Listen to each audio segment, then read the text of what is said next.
Bienvenidas y bienvenidos una vez más al podcast de la librería de Angels Fortune. Soy Liz Meller y hoy me acompaña un escritor nacido en Peñascosa, un pueblo de la Sierra de Alcaraz, en la provincia de Albacete. Sin embargo, será en el vecino municipio de Vianos donde transcurrirá la vida de nuestro protagonista de hoy. Allí compaginará su dedicación en el negocio familiar, su pasión por la apicultura y también se irá formando en el mundo de la literatura, hasta convertirse en el escritor que es hoy. Su andadura con las letras inicia con el libro de relatos Los fríos dedos del miedo y continúa con sus últimas publicaciones, de las que ahora mismo nos contará todo lo que queremos saber. José Garrido Villanueva, bienvenido a la librería. Muchas gracias.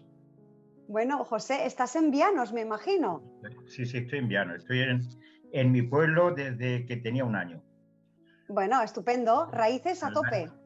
Al año siguiente de nacer, mi familia se trasladó a Vianos. Nosotros estamos de mi pueblo, pero fíjate qué curioso, estoy sobre 25 kilómetros de mi pueblo, de donde nací. Bueno, ahora este también es mi pueblo, mi segundo pueblo, o quizá mi primero, porque he vivido toda la vida aquí. Claro. Pero hay una anécdota muy curiosa. La primera vez que volví a Peñascosa fue a los 18 años. Fíjate, a pesar de estar a 20 y tantos kilómetros, ya conducía yo entonces y volví con el coche a los 18 años a conocer mi pueblo. Hay que ver, bien cerca que estabas. Fíjate, estaba a 25 kilómetros, claro. Más o menos, ¿eh? Pero fíjate las cosas de la vida, ¿eh? Bueno, esas son las cosas. Y antiguamente, pues uno se quedaba y tampoco ahora se mueve mucho la gente, pero antes no, ¿era así? No, entonces no, en aquella época la gente se movía menos. Exactamente. Pero bueno, ahora las cosas han cambiado mucho. Ahora la pandemia nos ha hecho reencontrarnos con nuestras raíces, ¿eh? Y volver a los pueblos. Exactamente, sí. Y luego también nos ha hecho depender mucho de los ordenadores, de Internet. Entonces, lo que ya tenemos una edad que no estamos muy metidos en este asunto, la verdad es que nos viene un poco grande, por lo menos yo hablo por mí. Pues sí, totalmente de acuerdo.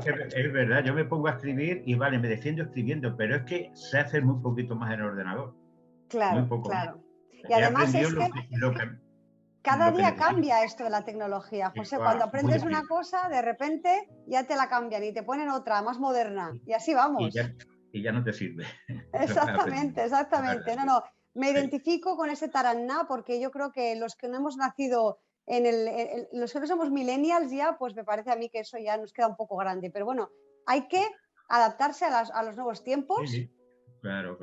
No y bueno, remedio, no queda otra. Y aquí estamos, tan ricamente con el Zoom, o sea que no hay problema. Bueno, y José, yo quería que, bueno, ya lo he dicho yo en tu presentación, tú empiezas en el mundo de la literatura, bueno, desde que aterrizas en Vianos con 1 añito, pero ¿cómo empiezas realmente a darte cuenta qué es lo que a ti te gusta? Bueno, mira, vamos a ver.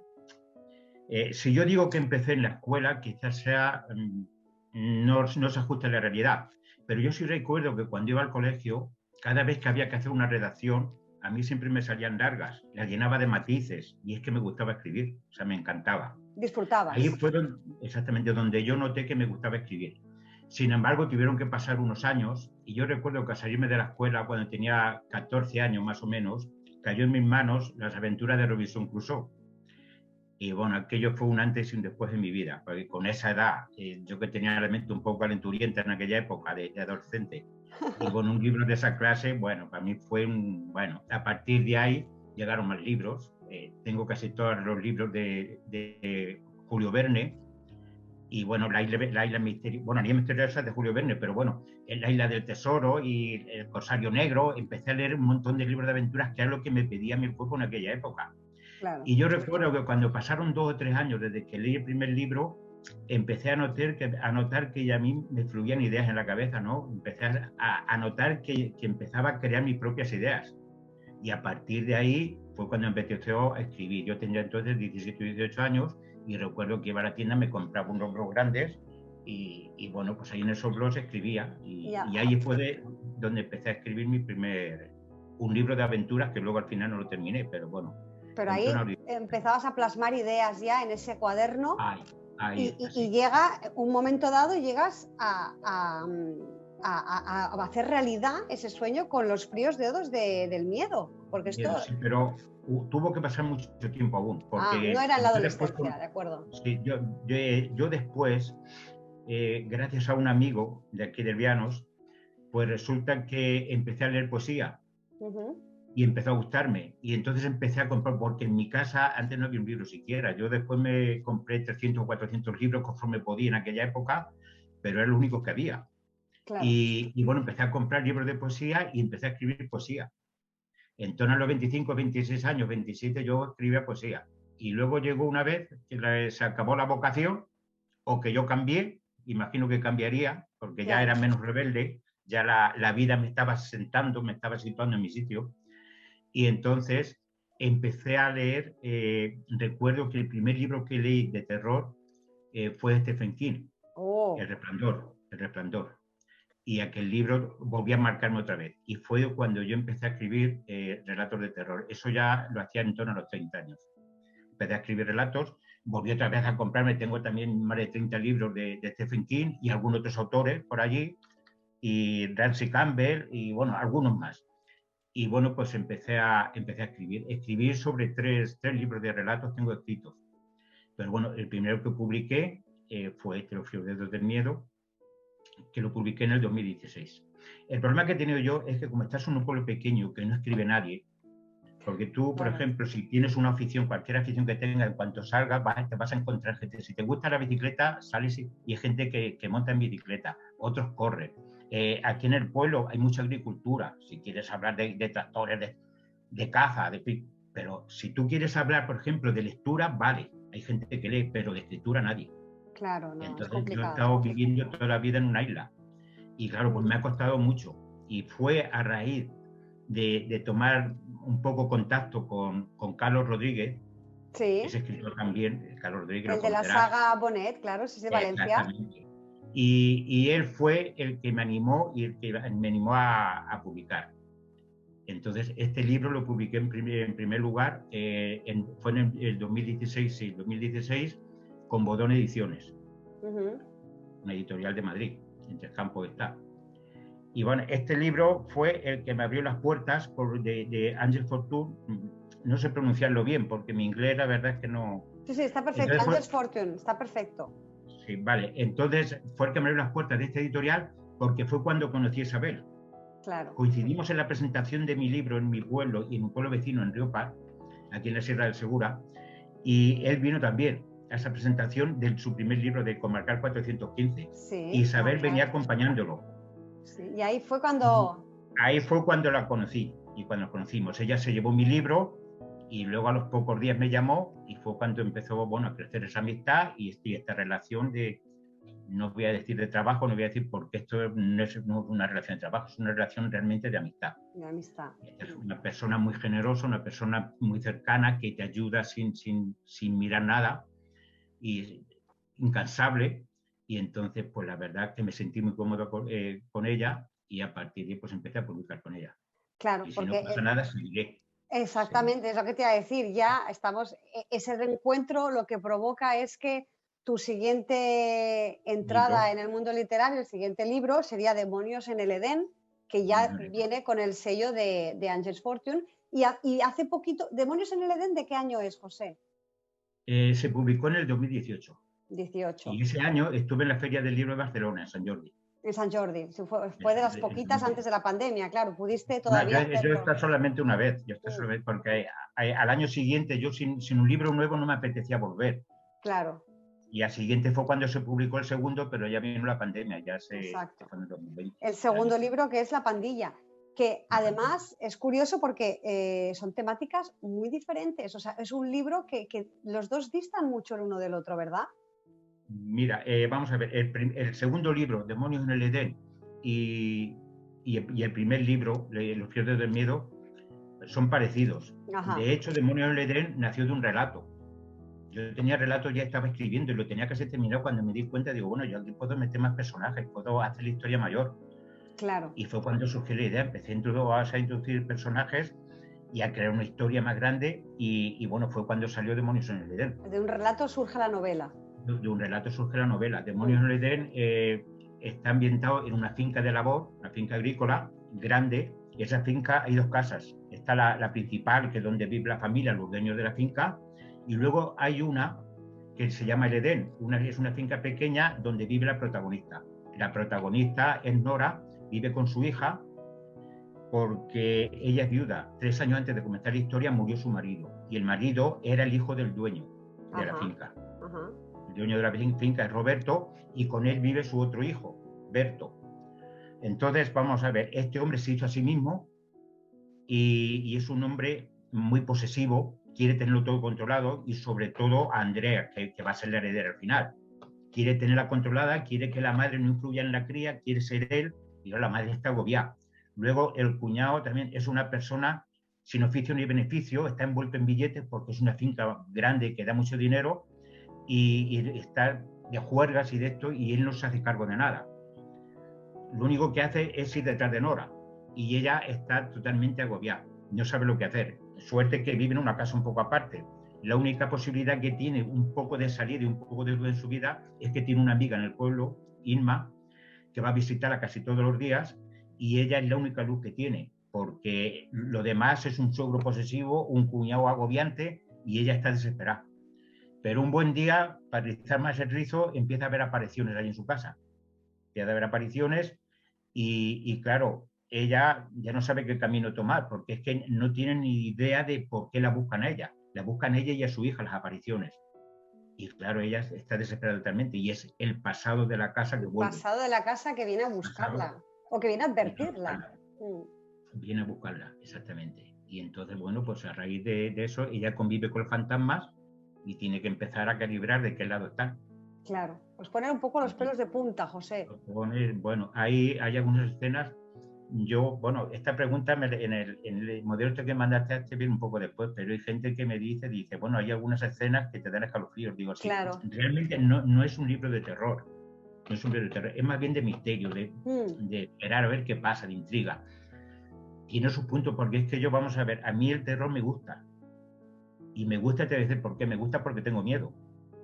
Claro, una cosa no puede gustar si no la sientes.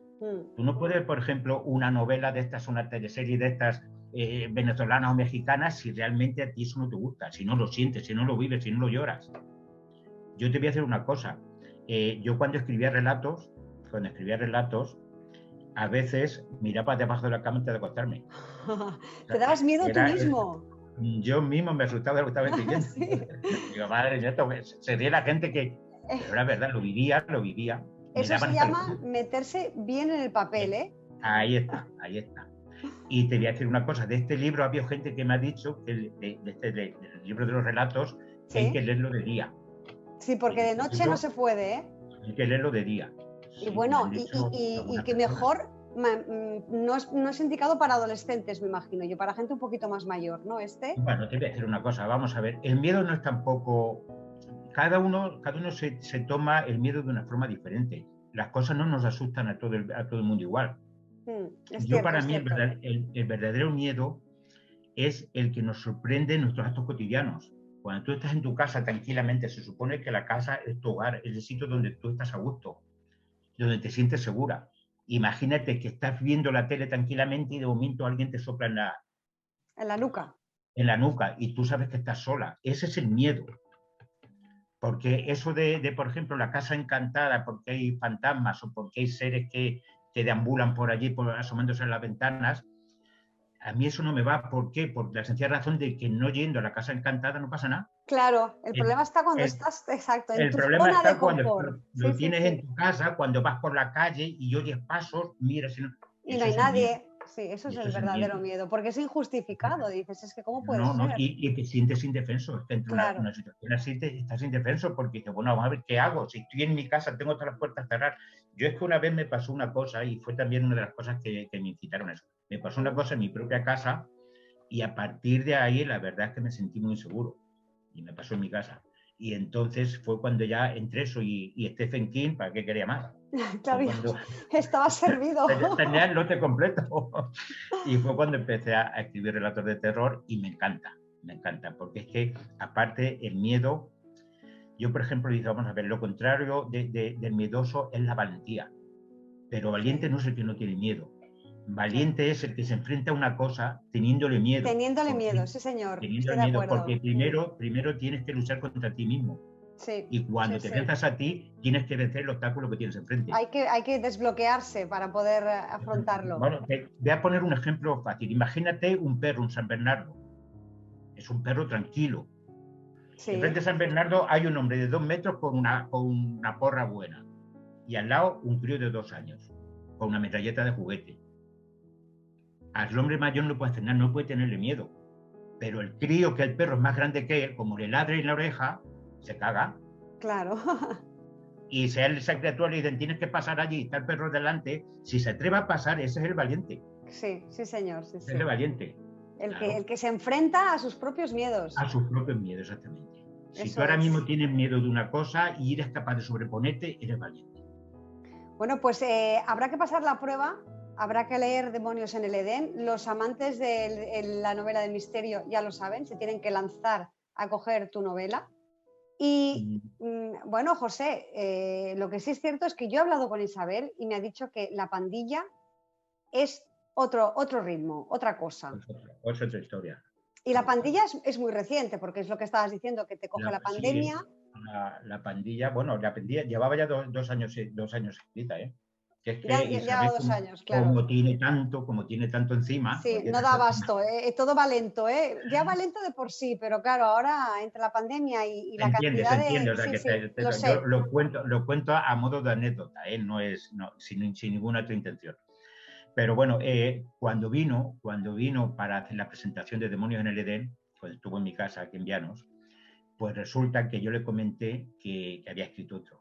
Que ya tenías La Pandilla ahí, en el escritorio, de hecho, claro. Exactamente, de eso yo la había impreso en Albacete, ya la llevé, me la imprimieron y me la anillaron, ¿no? Y entonces yo tenía ya un libro muy bonito allí de folios, pero muy apañado. Y se lo saqué y se lo enseñé. Pues que sepas que yo me enteré cuando lo leyó, ¿eh?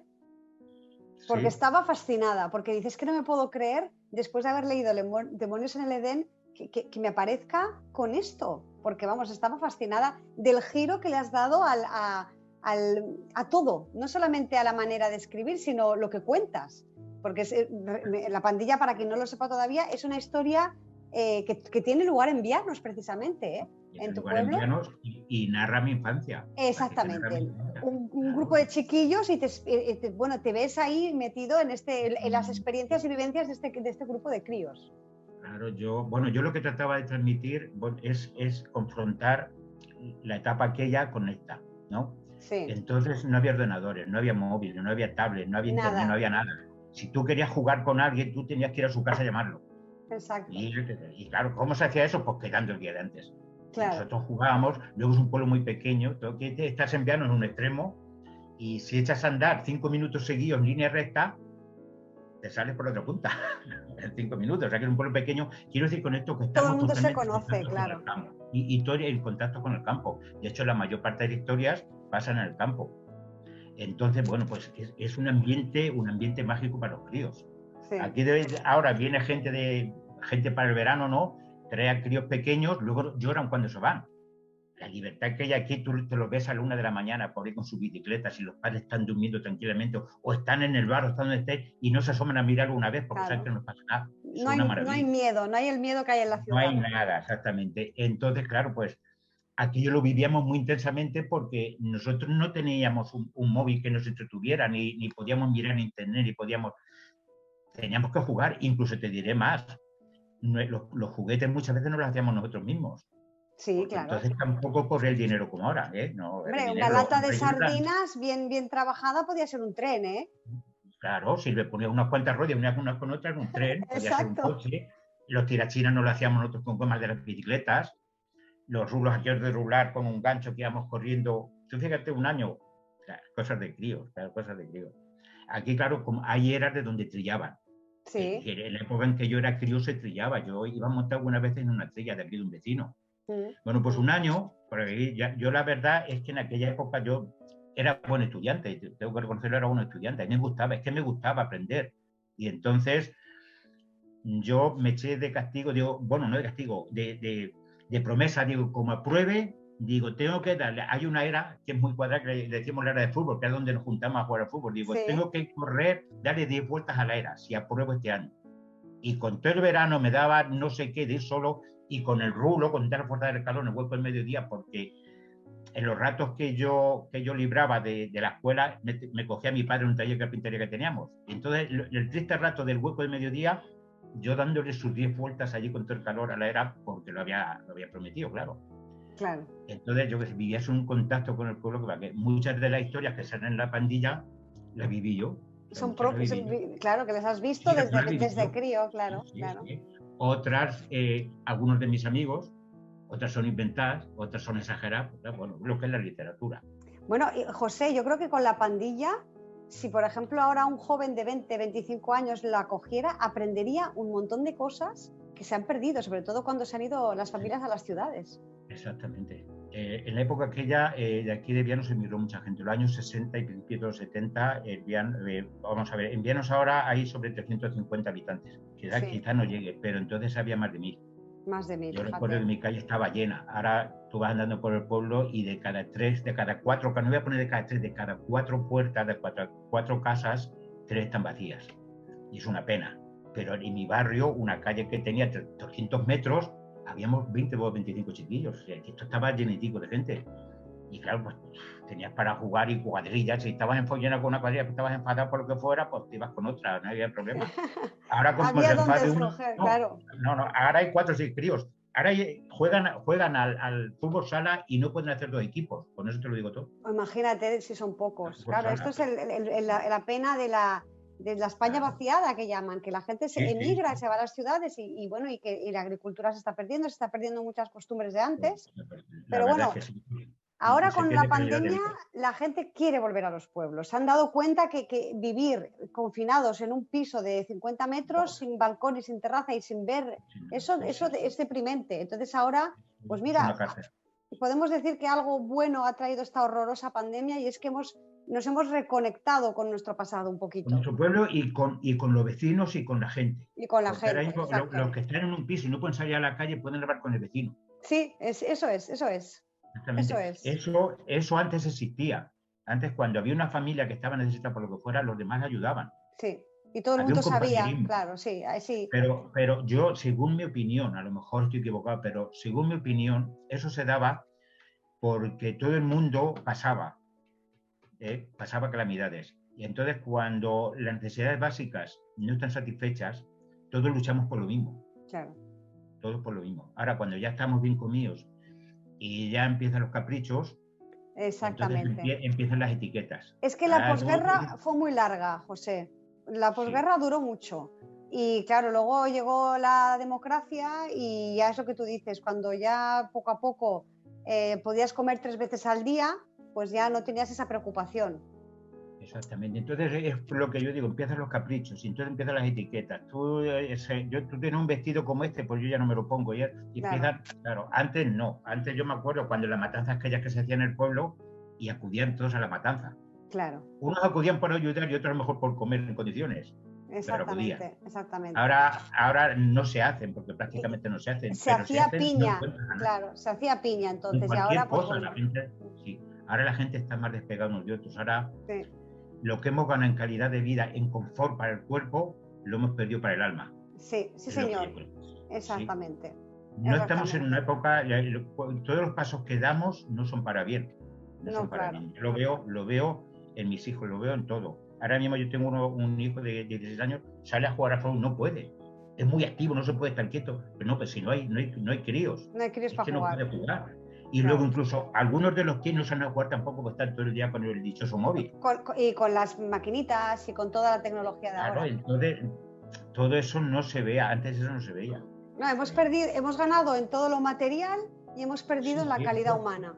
Exactamente, el cuerpo ha ganado pero el espíritu ha perdido. Exactamente, ha sido el mundo al revés. Entonces habrá que encontrar ese equilibrio, José, habrá que en algún momento y yo creo que la pandilla nos abriría mucho los ojos viendo todo lo que se hacía no hace tanto tiempo tampoco hace tanto. No, que no hace 3 siglos. Exactamente. De aquella época vivos muchísima gente. Exactamente. Los abuelos, que hablen con los abuelos, con las abuelas, que todavía están. Los abuelos de ahora eran los padres de antes. Exactamente. Entonces, pues bueno, ahí lo que van a encontrar es cómo se vivía. Bueno, vamos a ver. también había sus momentos duros. Lo que pasa es que La Pandilla está escrito desde los ojos de un crío. Sí. Desde los ojos de un crío. Entonces, vamos a ver, había necesidades. Yo recuerdo, ahora mismo, aquí, si miro para arriba, tengo una foto de cuando yo iba a la escuela de aquella época. Ahí encima la tengo. Sí. Y bueno, te la voy a sacar para que a lo mejor no la ves bien. A lo mejor no la ves bien. Pero bueno, no sé si la ves bien. Sí, ahí en el pupitre. Y me Exactamente. parece que tienes detrás como una especie de mapa mundi o algo, ¿no? Un mapa, sí. Un Detrás mapa. hay un mapa. Sí, Exactamente. sí. Un mapa, o yo no sé lo que era. No. Aquello era un paño que ponían y que parecía que había macetas con Ah, enredaderas. vale, sí. Es que eso no lo veo muy bien. Vale. Este soy yo, en aquella época. Aquí hay un brillo. ¿Ves aquí un brillo en el codo este? Sí. ¿Donde tengo el dedo? Es que no Sí. sé si te lo enseño bien o no. Vale. Pues en aquella época ese brillo cayó en un codo roto del jersey. Y en aquella época nos decían nuestras madres, a todos, quien te diga lo contrario está mintiendo. Si viene el de las fotos, así con estas palabras, si viene de la foto, viene y te cambias el jersey. Te tienes que poner el del domingo. Este era el de diario. Y yo recuerdo que a mí se me olvidó y llevaba el codo roto. Lo que pasa es que a ti no ha salido el brillo. Claro, la máquina no sería muy buena, Y bueno, pues... Sí, hombre, la foto en aquella época era un momento especial, claro, no como ahora. Claro, bueno, ahora está todo lleno de fotos, ¿no ves el volcán? Está todo lleno sobre todo si tragedia. Que volvemos otra vez a lo mismo.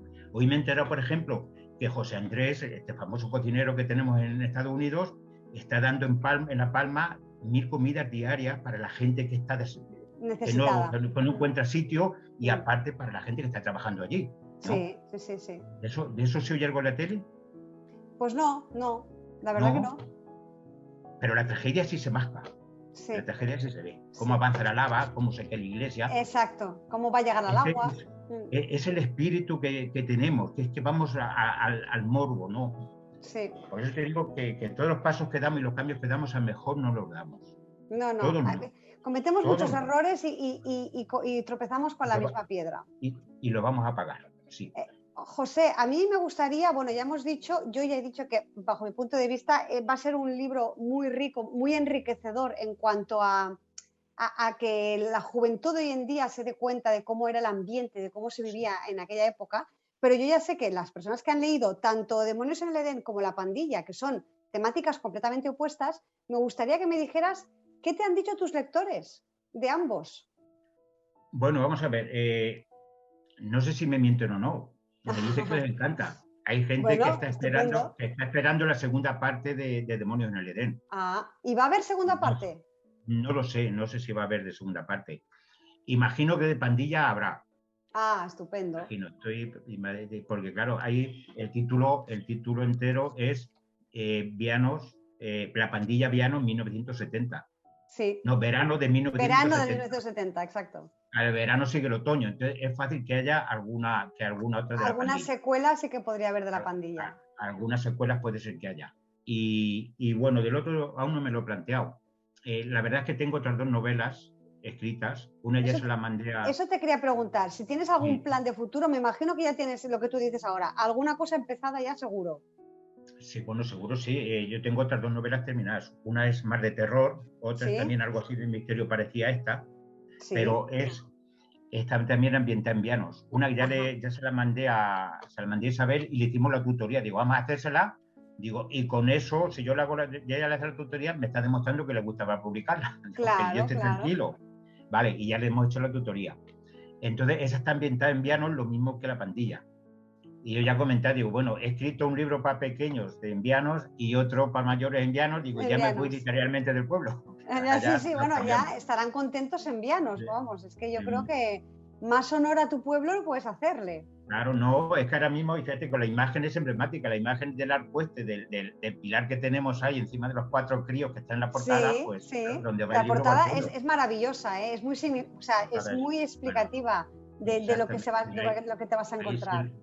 Ahí se lució Adrián a lo grande. Muy bonita, la verdad que sí, que es muy bonita. Preciosa, bien de colores, de luz y de todo. Exacto, y la vida que da esa portada, ¿verdad? Que ya te incita a abrir a ver qué van a hacer esos chiquillos, qué trastadas van a hacer. ¿Qué van a hacer? Sí. Hicieron muchas. Hicieron muchas. Y se siguen haciendo. O sea, yo una vez le pregunto a mi hijo, tengo este que te comenté y otro mayor, le pregunto a mi hijo y siguen haciendo igual. Hombre, claro, eso Frío. es el espíritu infantil, claro, eso, al menos eso que no se pierda, que no se pierda. No se debe de perder, no se debe de perder. José, tenemos Demonios en el Edén por un lado, La pandilla por otro, muchas cosas en el horno que saldrán más adelante, una posible secuela de La pandilla 1970 que puede ser claramente pues, en otoño o cuando sea. A mí me gustaría que me dijeras, las personas que todavía no te han leído, que te van a conocer con esta entrevista y que todavía no se han adentrado en tu obra, ya sé que la tecnología no es lo nuestro, José, pero te pueden encontrar en Facebook, en Instagram o en alguna red social. En Facebook. Estupendo, en Facebook. Lo demás no lo domino, porque no lo domino. O sea, es que yo no me llevo bien con la tecnología. Ya. Entonces ya te digo, si yo empecé a escribir a los 45 años a máquina. Claro, la máquina de toda la vida, ¿eh? No el ordenador. Pero bueno, yo empecé a aprender entonces, yo me compré un programa de escribir que me costó 6 euros en un disco y con eso yo empecé a teclear. Pero entonces que la cabeza viendo de ideas y me costaba no empezar a arrancar y yo digo, hasta que no aprenda lo básico, no... Claro, no puedes avanzar, claro, es que hay que aprender, claro. Claro, no llegué a aprender bien, pero por lo menos tecleo. Muy bien. Vale, a partir de ahí ya me abandoné un poco a la... Bueno, pues que no se preocupen, José Garrido Villanueva, lo tenéis en Facebook y luego también, evidentemente, si queréis adquirir una de sus obras, en la librería de Angels Fortune pueden clicar y a todas partes del mundo va a llegar su libro. Vale, entonces en las principales plataformas digitales, si tú te metes en Google y pones libros de José Garrido Villanueva y dónde comprarlo, de momento te aparece la Casa del Libro, una Garpea... En todas partes. Nosotros recomendamos siempre que lo encarguen a la librería de Angels Fortune porque es una edición estupenda, lo hacen muy bien y la entrega es muy rápida, así que ya lo saben. Pues José Garrido, si me quieres decir algo más, yo estoy encantada de que hayas venido aquí a compartir estos minutos con nosotros y espero que esa novela que ya está tutoriada, que dentro de nada que ya me puedas explicar un poquito más. Vale. Antes de esa saldrá otro. Antes de sí, saldrá otro. No sé si Isabel te lo ha contado, bueno, a lo mejor no te ha comentado nada. No, porque, esto no lo sé. De esto no estoy al tanto. Es otro cuento. Un cuento, ok. Yo te voy a lanzar, porque claro, hasta que no salga no quiero hablar de él, pero te voy a lanzar las primeras líneas. Lo que tú puedas. Porque una razón muy sencilla. Yo te digo algo, vamos a ver. Hasta el 2010 yo trabajaba en un taller de carpintería junto con mis hermanos. Yo tengo 3 hermanos y trabajamos los 4 juntos. En aquella época teníamos también colmenas. Entonces, con aquella crisis tan grande que vino, que la construcción cayó, nosotros como carpinteros caímos también.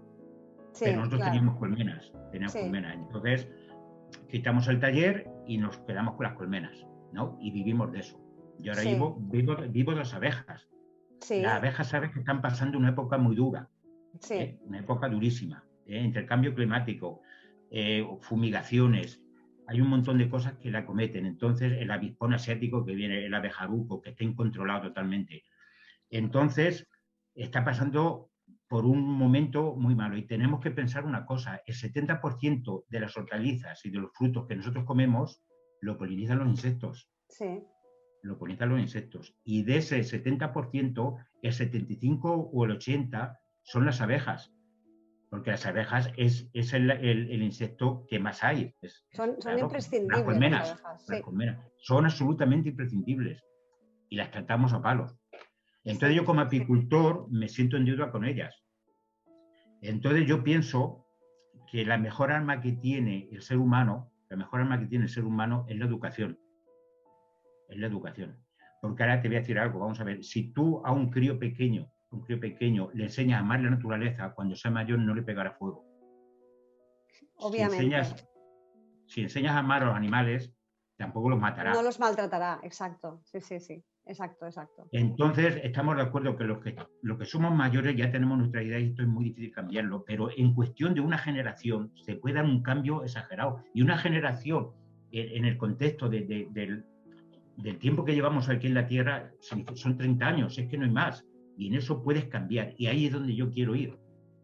Entonces, estoy escribiendo un cuento que era en 2 o 3 fases y vale, a los críos mostrarles lo que es la apicultura, lo que es la vida de las abejas y los problemas que tienen.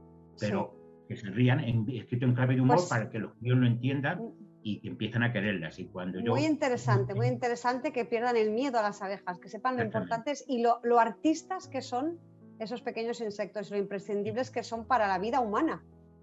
Mira, yo te voy a decir una cosa. Yo he trabajado muchos años en la carpintería y conozco a mucha gente que está trabajando en un oficio y en otro con la gente que me he relacionado. Hay muy poquita gente que le guste su oficio, pero no verás un solo apicultor que no le guste las abejas. Que no le gusten las abejas, esto es cierto. No, es verdad, porque yo ahora mismo me muevo mucho con los apicultores, en la asociación que tenemos en Albacete, me muevo mucho y la gente, es que es fascinante. Si tú las vieras y conocieras por dentro cómo son, es fascinante, no te lo puedes explicar. Lo que llegan a hacer, es que es vocacional eso, es que es vocacional. Sí. Pues José... Sí, dime. No, hay que tener en cuenta... Que hay que tener en cuenta una cosa, que el apicultor vive de la producción que le saca, sin embargo, en el campo, mediante la polinización, dejan más producción que se llevan a la colmena. Hay estudios hechos que se deja más producción en el campo que se llevan a la colmena. Fíjate. Si vemos gente que podemos vivir de ellas, el campo, la gente del campo no trabaja en ella, no les cuesta ninguna hora de trabajo ni nada y tienen más ganancias con ellas que con nosotros. Hay que cuidarlas. Sí. Habría que cambiar muchas cosas y darse cuenta. Hay gente que llevan, por ejemplo, a una plantación de algo, acaban de fumigarlo y mueren las abejas. Mueren, claro. Y no se están dando cuenta de que esas mismas abejas en ese campo están dejando mucha más producción que se llevan a la colmena. Y a ellos no les cuesta nada sacarlo ni trabajarlo. Sí, pero todo esto la gente lo ignora y entonces está muy bien lo que tú dices, José. Educar desde pequeñitos a saber lo que se puede y lo que no se puede hacer, claro. Yo quiero que se diviertan con eso y al mismo tiempo que aprendan. Que aprendan, pues bueno. Pues ahí queda esto. ¿Ya tenemos título para este cuento, José? Me va a matar Isabel. No me lo digas si no puedes, que no nos mate.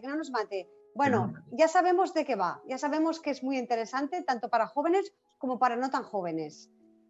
Así que los mismos mayores, aunque con las cosas que pasan ahí no les atraigan tanto, pero van a aprender un montón. Exacto, porque es un aprendizaje. Todo escrito, exactamente, van a aprender un montón. Es un gran aprendizaje de algo que ignoramos mucho, sobre todo los que vivimos en ciudad y que no estamos tan en contacto con el campo.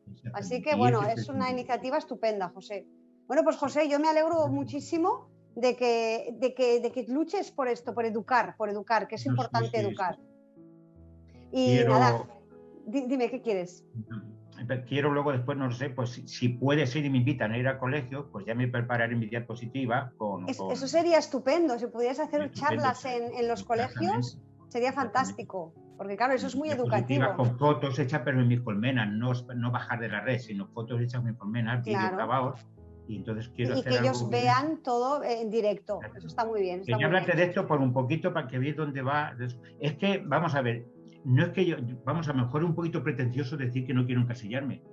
Como si yo fuera un gran escritor. Te gusta tocar varios temas que son los temas que te apasionan, claro, y eso está bien plasmarlo.